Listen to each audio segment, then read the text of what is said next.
그다음 네 번째 사연. 역시 익명입니다. 네. 24살 교회에서 갓 노동을 시작한 전도사였던 나는 2014년 정말 가진 것 없이 결혼했다. 걱정에 문드러진 부모에게 간신히 결혼을 허락받고 어떤 도움도 받지 않은 채 시골 변두리 원목으로 가득한 작은 시장에서 결혼을 했다. 음. 그해 우리는 각자 하던 기숙사 생활을 정리하고 월세로 신혼집을 구했다. 집은 위로 올라갈수록 좁아지는 집이었는데 우리는 가장 꼭대기 3층의 자리를 잡았다. 2층에는 미혼모가 아이를 키우고 있었고 1층에는 무당집을 하는 집주인이 있었다. 벌써 너무 흥미진진해요. 아, 완전히 첫 장면부터 네. 이듬해 아내가 두 줄이 선명한 임신 테스트기를 들고 왔다. 어. 난 너무 기뻐서 어쩔 줄 몰랐다. 몇 달이 지나 출산이 얼마 남지 않았을 때 집주인에게 갑작스런 이사를 통보받았다. 자기 아들이 2층과 3층을 신혼집으로 쓰기로 했으니 2주 안에 나가달라는 이사 비용은 주겠다는 말을 아무렇지도 않게 아주 빠르고 간단 명료하게 말했다. 이건 법적으로 문제 있는 거 아닙니까? 그쵸. 2달? 뭐 이 네. 정도를 전에 통보해야 되죠. 이게 만료 네네. 시점이더라도 네. 연장 안 한다는 거를. 근데 이게 몇 년도면 2014년으로 돼 있죠. 글쎄 그때도 이런 법은 있었을 것 같은데 이사 통보를 받은 날 우리는 처음으로 인사만 하던 2층 여자와 그녀의 6살 아들과 밥을 먹었다.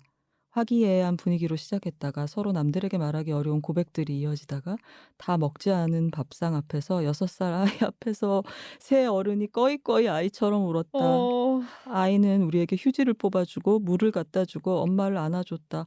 6살 세상에. 세상에. 일주일 뒤 우리는 오래된 아파트 1층에 월세로 들어갔다. 아휴, 일주일 만에요. 그 집은 윗집들이 동시에 세탁기를 돌려 물이 내려오면 베란다에 물이 가득 차는 곳이었다. 2층 여자는 투룸을 구했다는 연락이 왔다. 우리는 언제 꼭 밥을 먹자고 약속을 했다. 그해 나는 하루 종일 4가지 일을 했고 4번 교회를 옮겨 다니며 일하다가 교회에서 일하기를 그만두었다. 그 후로 4번 이사를 더 했고 우리는 4식구가 되었다. 신이 나를 4번은 버렸다고 생각했다가 내가 신을 버렸다고 생각하는 게 마음이 편했다. 4번째 이사는 분양받은 아파트다. 이사를 한 첫날 저녁에 나와 아내는 침대머리에서 2014년부터 이사했던 일들을 이야기하다가 울었다. 얼마 전에는 9년 만에 2층 여자와 그의 새 남편과 중학생이 된 아들과 밥을 먹었다. 우리는 모두 아이처럼 울었다. 진짜 몇 시간을 울고 웃다가 헤어졌다. 그날은 중학생 아들도 함께 울었다. 우리 집 딸들이 휴지를 모두에게 신나는 발걸음으로 종종거리며 갖다 줬다. 아, 이 사연 뭐죠? 너무 대단하지 않나요? 우리가 이걸 넙죽 받아도 되나요? 저 사실 이 사연 받고서 너무 아니 이분은 누구시지 싶어서 저는 이슬아 작가님이랑 친한 작가님이 사연을 보내주셨나? 직업 작가님이 보내주셨나? 이렇게 생각을 했었고 저도 혜리 기자님 카톡 받고 문사연이지 하고 읽어봤을 때 이분은 기성 작가인가? 맞아요. 2년 동안 여러 사연 받아봤지만 정말 음. 이토록 인상적인 이야기를 음. 처음 보고 진짜 그런데 이게 진짜 정말 서럽다 그러잖아요. 네. 저는 다행히도 제가 기억이 남아있는 나이 한 3살 때 기억도 부분적으로 남아있기는 한데 아무튼 부모님이 이제 세입자로서 집주인하고 줄다리기 하면서 뭐 속상하다거나 구박받는다거나 그런 거를 보지는 않았어요. 음. 그러니까 제가 한 6-7살쯤 됐을 때 집장만을 하신 거죠. 그리고 음. 그때는 인제 그것이 가능한 가능했죠. 예. 시대였고 그렇긴 한데 엄마가 그 얘기를 굉장히 오래 하셨거든요. "얘 너 아기 때 너를 포대기에 업고 그러니까 월세집 살 때 얼마나 서러웠는지 집주인이 뭘 요구했었는지." 막 이런 얘기를 귀에 못이 박히도록 하셨었거든요. 그래서 이분 얘기를 들으니까 일단 2주 안에 나가 달라 그랬는데 출산이 얼마 남지 않았는데 배불러 음. 오는 걸 보면서 '왜 더 일찍 얘기해 주지 않았을까?' 막 이런 생각도 들고 이게 더 서러운 터치가 뭐냐면 그 이유가 그 집 아들이 예.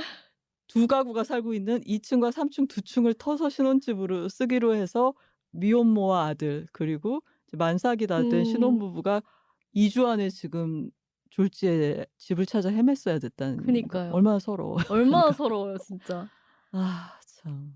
와 근데 그게 보인다면 어떻게 음. 쉽게 요구할 수 있었을까 싶어요. 그 뻔히 네. 보이잖아요. 이 그렇죠. 엄마랑 아들이랑 어린애랑 살고 있고 한 음. 명은 만삭이고. 그리고 이 미혼모인 어머니도 분명히 네. 일하고 아이 키우고 하는 게 벅찬 일상이었을 거니까 그니까요. 집 보러 다니기도 힘들었을 거고. 근데 참 배려가 없는 집주인을 만나셨네요. 여러 번 이사하다 보면 정말 다양한 집주인을 만나게 되는 것 같아요. 이 사연에서 또 포인트는 의젓한 아이들. 예. 어려서부터 음. 엄마 아빠들이 네. 울었을 때 휴지를 음. 가져다 주는 그리고 보세요. 6 살이었을 때는 아무것도 안 울고. 모르고 휴지를 갖다 주는 소년이 음. 중학생이 된 아들은 우리랑 같이 이제 울었다. 같이 우는 거야.